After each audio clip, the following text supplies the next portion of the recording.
Please state your name, age, and major. My name is James Farley. My major is National Security and Counterterrorism, and I'm 21. All right. You previously served as the treasurer of the Kurdistan Student Organization and are currently its vice president here at George Mason. You've also written a few research papers on the Iraqi Kurdistan region. Just what is it that motivates you to be involved in the Kurdish community, and why have you written research papers on this particular topic? Well, I came to college with a very narrow, I would say more narrow mindset than I have now. I met some Kurds, hung out with them, never knew who Kurds were, what Kurdistan was, the whole geopolitical issues that are involved there. So I was really interested, and food was a plus, and dancing was really exciting to me, so I decided to get involved, and I was elected as treasurer of the Kurdistan Student Organization, and then a year later I was elected as vice president. So it's been a great experience, and I think I've become more and more involved because of the people, because it's a different culture than mine, and because it's a lot of fun. It's a lot of fun to be a Kurd. So based on that response then, does Kurdistan exist to you? I believe it does. I know that they're officially off the books, or officially on the books. It does not. It's not considered a nation state, as you would say. However, if you go back into the history, you'll see in numerous maps dating from very, very early centuries, Arabian maps, even Ottoman maps, English maps.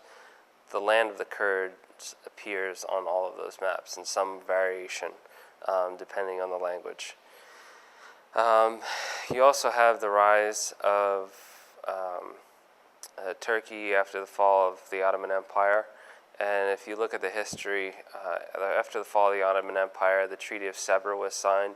And within that treaty, there was a clause given to the Kurds that stated that they could have a national referendum along with the Iranians and subsequent other groups, people groups, to gain independence.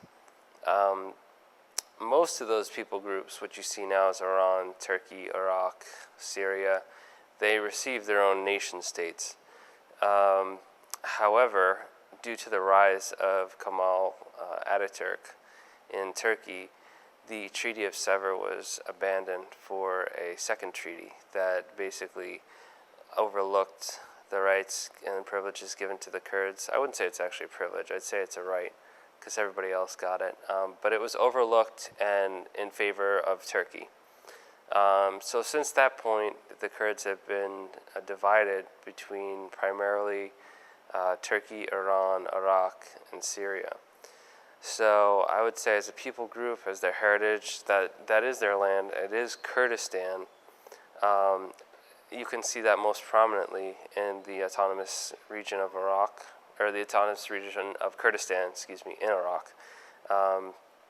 It's considered a de facto state. It's ruled by the Kurds, even though it's under the Iraqi government. However,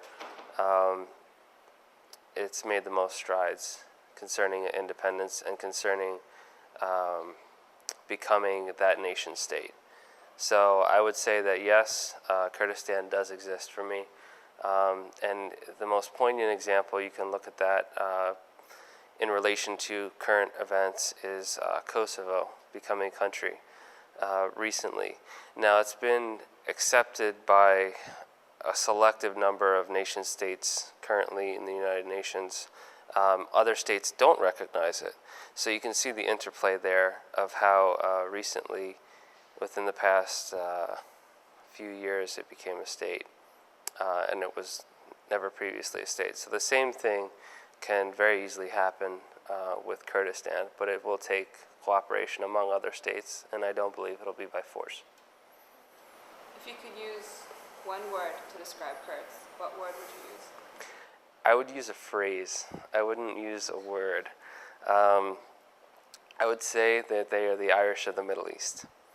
And being Irish myself, The history of Ireland is full of successive rebellions for hundreds of years, and recently, up until the fall of the UK Empire, it gained its own independence, and you can see that also with Kurdistan.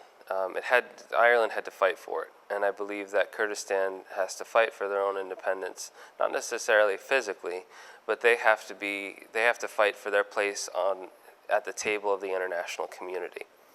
And I believe it is possible for them to get there. And the second reason why I say that Kurdistan is the Ireland of the Middle East is because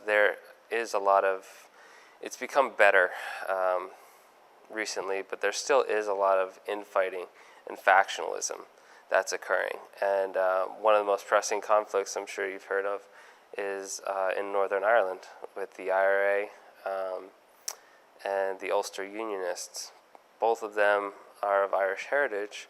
However, the Ulster Unionists believe that they're still part of the United Kingdom and want to remain, and the IRA believes that it should be part of the greater whole of Ireland. And you see that not necessarily the same political ideology or belief, but you see that with different factional groups within the whole of Kurdistan.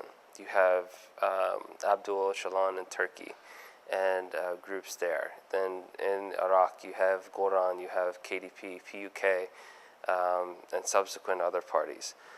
So I think the best thing would be, for them to continue to work through dialogue, not through civil war and violence, because that's, every single enemy of the Kurds would love that to happen, to have the Kurds fight against each other, because it keeps the issues from being recognized. So I think it is the Ireland of the Middle East, because it can gain independence eventually with the help and support of its neighbors and the recognition of its neighbors. But it also has a lot to work on internally as a people, as political parties, things of that nature. Thank you very much.